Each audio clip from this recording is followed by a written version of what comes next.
Suatu hari, perompak sakti itu datang untuk meminang Roro Anteng. Roro Anteng bocah ayu, maukah kau menjadi istriku? Kalau kau menolak pinanganku, aku akan membinasakan seluruh warga ini. Bagaimana Roro Anteng? Walah, ayo nendang bocah iki. Mendengar perkataan sang perompak sakti itu, Roro Anteng menjadi sangat ketakutan dan sangat bingung. Gumamnya dalam hati, "Duh Gusti, bagaimana ini? Aku tidak mungkin menjadi istri perompak sakti itu. Aduh." Roro Anteng berpikir dan terus berpikir hingga ia mendapatkan sebuah ide. "Baiklah, perompak, aku mau menjadi istrimu. Tetapi aku mempunyai satu permintaan yang harus kau penuhi. Buatkan aku di puncak Gunung Bromo dalam waktu 1 hari saja."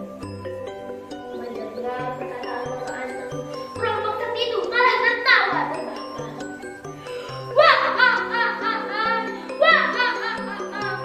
Bocah ayu, bagus sekali permintaanmu itu. Kita dapat berbulan malam di atas perahu. Kapan bisa mulai kukerjakan? 2 hari lagi kau bisa membuat laut itu setelah matahari terbenam, dan laut itu sudah jadi sebelum matahari terbit. Ingat perompak, kalau kau tidak bisa membuat laut dalam waktu 1 malam saja, maka kau bakal menjadi suamiku. Jangan kau batok kelapa. Perompak sakti itu pergi ke puncak Gunung Bromo untuk membuat lautan.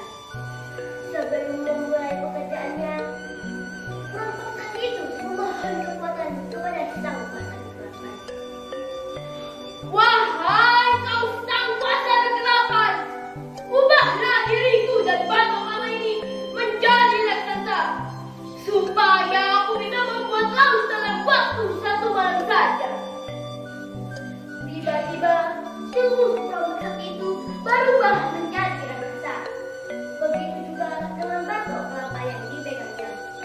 Ia menggali, dan terus menggali, hingga pekerjaannya hampir selesai dan tinggal mengisi airnya saja. Mengetahui hal itu, Roro Anteng menjadi sangat ketakutan dan sangat bingung. Roro Anteng meminta petunjuk kepada sang kuasa. "Wahai engkau sang yang widi, tolong hamba. Roro Anteng segera mengumpulkan semua wanita di desanya untuk mengumpulkan daun kering serta sumber air. "Ayo cepat, ayo cepat!" Api pun menyala dari kejauhan seperti matahari yang terbit, ditambah dengan suara ayam yang berkokok. Mengetahui hal itu, perompak sakti menjadi sangat marah. Ia membati batok kelapa yang dipegangnya. "Dasar batok sialan! Aku bakal mempunyai istri Roro Anteng."